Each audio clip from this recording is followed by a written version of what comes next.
be different. Anyway, so let's start off with, I want to get somebody involved with Bitcoin and how that's exactly the way that I've been advocating for people to get people involved with gun ownership. And for the exact same reason, and that is, I believe 100% the right to self-defense exists as a human right, period. Right? And I believe that one of the best ways we can exercise that right is through the ownership of firearms. And I believe that it is wrong for government to take other people's property, period. And I don't want them doing it. And Sal's there yammering on about that right now. We'll get there, Sal. Relax. And I am a big believer that an armed society is more free than an unarmed society. And I think that the best way to defend that right is not through more laws or the repeal of laws directly. I think the most efficient route to that is to make more gun owners. If I have more responsible gun owners, I have a population willing to defend the right that it has to keep its property. Instead of having a special class of people that get to have guns and then everybody else doesn't, right, and creating some sort of tunnel for them, I want to spread gun ownership as far and wide as possible right now, because if I do that, we'll shore up gun ownership. Now, cryptocurrency is definitely coming under attack from various angles. And there's some people that really hate it. And the majority of the people that don't like cryptocurrency, and specifically Bitcoin, and are shrieking, Bitcoin's going to boil the oceans, or whatever other crap they've been taught, they have no idea who the people that own Bitcoin are, what they're like, how diverse they are, how politically diverse, ethnically diverse, racially diverse, income diverse, etc. There's multi-billionaires that own Bitcoin, and there's people whose entire net worth, can be measured in the value of a shoebox, and they have a little bit of Bitcoin or some other crypto. It's a very actually common thing that people opposed to it invoke the power within Bonhoeffer's theory of stupidity. Okay? That's what they do. If we can make the population stupid, then no matter how articulate a person that is pro this idea that we're opposed to is, no matter how solid their case is, they can't be won over, because they're literally sticking their fingers in their ears and going, la, la, la, la, la. So what do you do with that person if it's a gun? This is not the way you get to onboard everybody. But if I could align the stars to have a perfect onboarding experience to a new gun owner, this is how I would handle it. I would have that person at least open to the idea. So I got to start with somebody that's at least open to the idea of learning more about guns. So I need somebody, if it's crypto, at least open to the idea of learning more about Bitcoin. And I would want that person to come spend some time with me before I took them to a safe place to discharge a weapon. And I would prefer that place be an active gun range with other shooters. And I want to do two things before I take them to the range.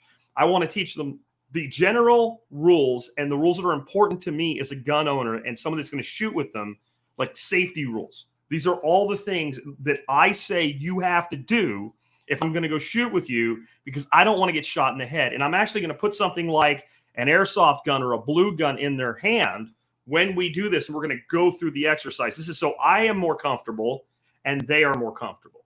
I'm not sitting there in fear this idiot's going to turn around and pop me inadvertently. Okay. And they're comfortable that I actually care about safety. And then the second thing I'm going to go over the rules of the range. I'm going to explain that there's going to be a range officer and there's going to be other shooters there, and they're familiar with the rules I just gave you, plus the specific rules of the specific range that we're going to, and that if you break those rules, it's going to be a problem. It's not safe, and we're going to get thrown out. And if we're going to go do this, we have to follow their rules plus the general safety rules. Okay?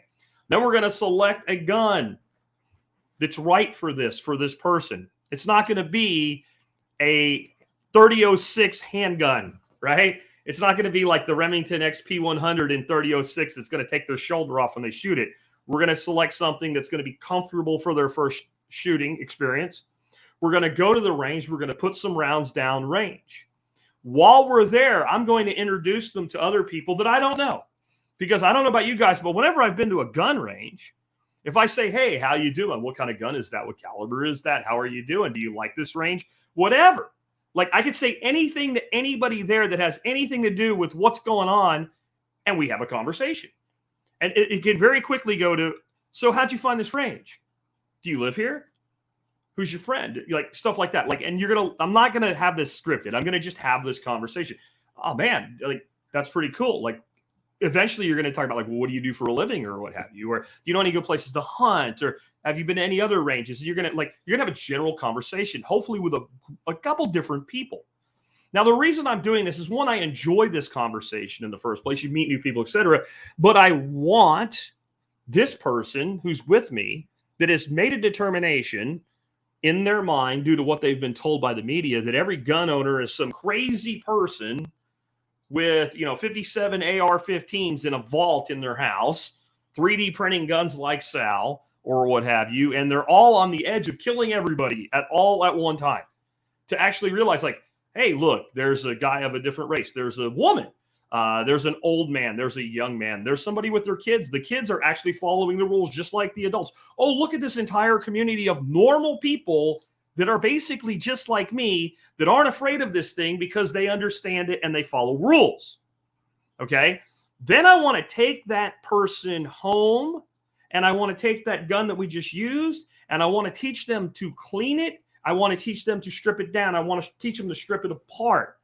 I want to make it all perfect to shoot again. I want to reinforce the importance of maintenance and care of the weapon. Some of you are already going, holy shit, this is onboarding into Bitcoin. It's the same thing. Yeah, it is. Gets cooler, right? Ideal situation. I'm so rich. I'm John Pugliano rich. I'm Sal Mayweather rich. After we've shot and everybody is comfortable, I say to this person, you have done well, young gun Padawan. I would like you to have this gun. It is for you now. You are going to be responsible for it. And they say, wisely, shit, I don't know if I'm ready. And I say, yeah, you probably shouldn't be carrying a gun yet. You probably need more training. And you probably shouldn't just go home and throw this thing in your nightstand. So what I'm going to need to do with you is we're going to get a way to safely secure this weapon when it's in your home, so that if somebody puts their hands on it that's not supposed to, they either won't be able to touch it or it won't fire. So I'm either going to come up with a trigger lock or a safe or some way to secure the weapon when it's not on your person.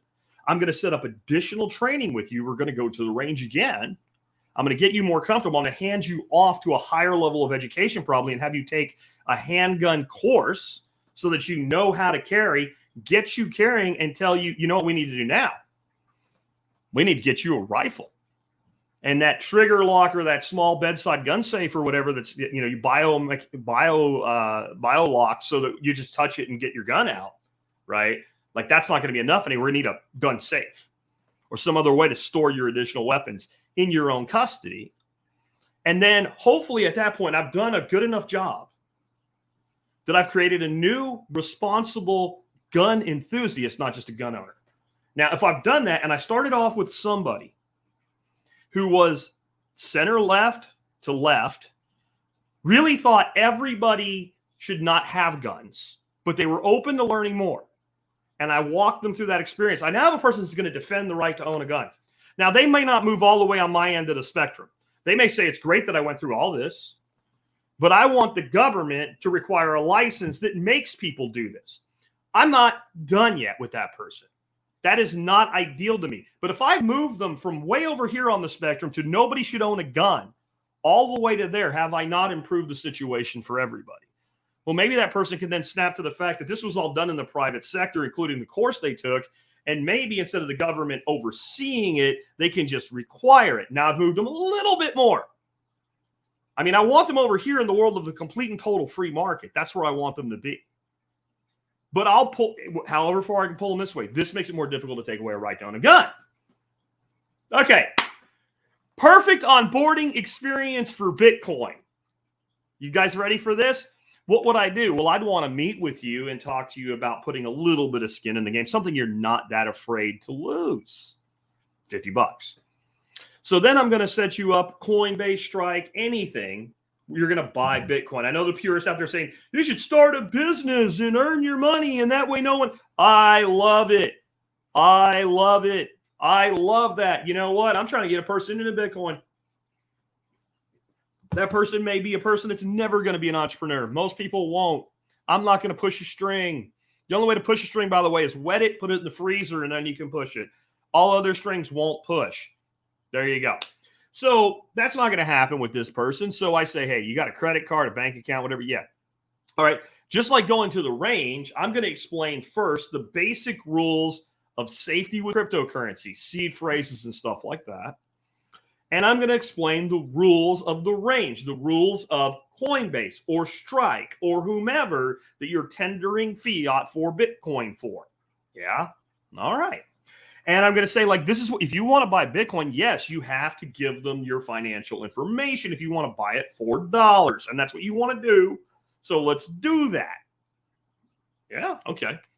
Calm down. Some of y'all are chattering and you're forgetting all the rest of the story. Okay. Once that's done, then we're going to go on to Coinbase and I'm going to hold their hand. This, again, an ideal situation. Now, if this was really an ideal situation, I would get them to go to a Bitcoin meetup. And I would actually have them doing this at the Bitcoin meetup. Or we're going to one right after we do it. Okay? And I want to introduce them around in the Bitcoin meetup. Now, why do I want to do that? Because anybody at a Bitcoin meetup is going to be receptive to conversation. We're there to talk about Bitcoin. And I want them to see, here's a guy that's a landscaper that makes $14 an hour, busting his ass, lower middle class, killing himself, trying to make a living, that buys Bitcoin. Here's some code bro that buys Bitcoin. Here's some rich dude that buys Bitcoin. I want him to see the same profile, which is actually going to be more diverse than the gun range. You're not going to see a lot of Joe Biden stickers at the gun range, but believe it or not, you may see a Biden sticker or two at a Bitcoin meetup. I want this person to realize that Bitcoin's for everybody. So now they've got their first Bitcoin. They've been to the range and they fired the 22 a couple times, right? Now I have to teach them to take the gun apart and maintain it. We're going to learn about software wallets. So just like when we give them the gun to take home, we say we need a way to secure the weapon. Okay, now we went to the range. We don't keep our guns at the range, do we? No! Screw that. And Sal, chill the fuck out, dude. Really. P2P exchange. Shut up. You're not going to do it with fiat. Anyway, besides, you like Bitcoin Cash. Go on with your life, man.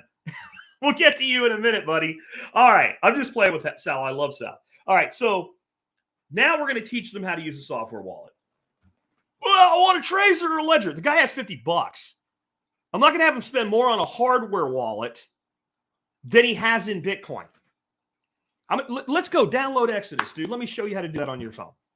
Now, remember I talked about seed phrases? You notice how you didn't have one at Coinbase? Coinbase is the range. Let's take the gun home. So now we're going to understand what a seed phrase is. And we're going to learn what a public and private key is. Now, let's take the money off the range and put it at home in a secure location. So I'm going to teach them how to transfer out of Coinbase or Strike or whomever, which takes seconds. It's actually a lot easier and a lot safer than a gun. And then they're going to have possession of the gun or the Bitcoin in this case, in a much more secure environment that other hands can't get. And I'm going to explain the risk. Just like if your kid gets the key to your gun safe, if someone gets the key to your phone, which on your phone might be as simple as your passcode, especially if you use the same passcode on your phone as you do on your software wallet, shouldn't do that. And I'm going to teach them how that works. And I'm going to show, hey, this isn't a gun. This actually is information. So let's get it on your computer too. Let's mirror that software wallet. Now check this out. Remember that phrase we wrote down? Let's stick it in this newly installed version of the wallet on your computer. The money's in both places at the same time because it's not really there. It's in the blockchain. We're going to explain that. Now we're going to create a Bitcoin enthusiast. Now we're going to talk about getting more Bitcoin. Now maybe now we'll start doing, DEXs and people to people and things like that, or starting a business or just accepting Bitcoin in your business or asking to be paid partly in Bitcoin. Or, hey, did you know that even if your employer says, I'm not going to pay you in Bitcoin, you can make them through a service like Strike, and there's other ones that do it. You can actually just fill out a different direct deposit form and have like 5% of your paycheck go into Bitcoin. And as soon as it gets there, you can put it in your software wallet. Okay, now they're starting to accumulate some sats, right? Okay, so they accumulate their sats and they're like, hey, you know, I've got a few grand here. Yeah, let's talk about hardware wallets. Let's get you a gun safe. So now we teach them how to pair something like a Trezor with Exodus, be able to manage and see all of their crypto, but say, I'm going to keep a few bucks here or a few bucks there in Lightning or just generally spendable in Exodus. And the rest of it, I'm going to be able to view it in Exodus, but it's going to be secured by a second key in the system, which is a hardware wallet. Okay. At that point, maybe this person has not let go of a lot of baggage, but I'll tell you what they're not going to be for: getting rid of cryptocurrency. It is the exact same process, and it doesn't involve any logic or reason or explanation. It involves physical how and the empowerment. Part of Bonhoeffer's theory of stupidity is this: you cannot educate people out of stupidity. You have to liberate them out of it. Because when we talk about Bonhoeffer's theory of stupidity, for those that haven't heard us discuss it before, we're not talking about a person that's actually intellectually slow. The person could sound very, very, very smart. They can be very, very smart. They can have an IQ of 180, and they can still be stupid to a thing because they've been programmed by society to be stupid to the thing. Got it? That's what we're talking about when we say theory of stupidity. We cannot cure stupidity with education.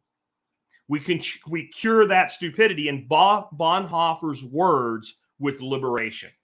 By liberating you from not having power over the gun, I liberate you from the fear that they planted in your mind. By liberating you from your fear that Bitcoin is some big scary thing that drug cartels use or something, like I can sit there and say, yeah, sure, drug cartels use it. You know why? Because it's money. They use money too, right? Whatever you think of as money, they use. Like I just like what actually spawned this one was that episode of it was either McCormick's or Palm's podcast, coupled with Adam Curry making a comment on Twitter. So somebody, I think it was Peter McCormack, actually said, hey, Elon, now integrate Lightning across all of Twitter. And Curry stepped in and said, don't you remember his rug pull, man? And I love Adam too, right? Like I can disagree with somebody. I can mess with him a little bit. I can still love him. I love Adam Curry. I should have a picture of Adam Curry as the Podfather on my office wall. I'm going to do it. I'm going to put one up there. You know why? I fucking owe Adam Curry my career as a podcaster that's 14 years old now. If you're a podcaster, whether you know his name or not, you do too. The man created it. All right? So I'm not picking on him directly as a person, but this position is untenable to me. Like basically Twitter and Elon should have nothing to do with Bitcoin because Elon did a rug pull on Bitcoin and Twitter is centralized and Bitcoin is decentralized. Sorry, Adam. Sorry. Bitcoin is the purest form of money. And I know he would agree with me on that. Okay. It is pure hard money, not currency. Lightning creates a currency off of Bitcoin. That's how that works. So if Bitcoin's for everybody, of course, bad guys use it, just like they use dollars or yen or pesos or gold or silver. Of course they do. That's the whole point.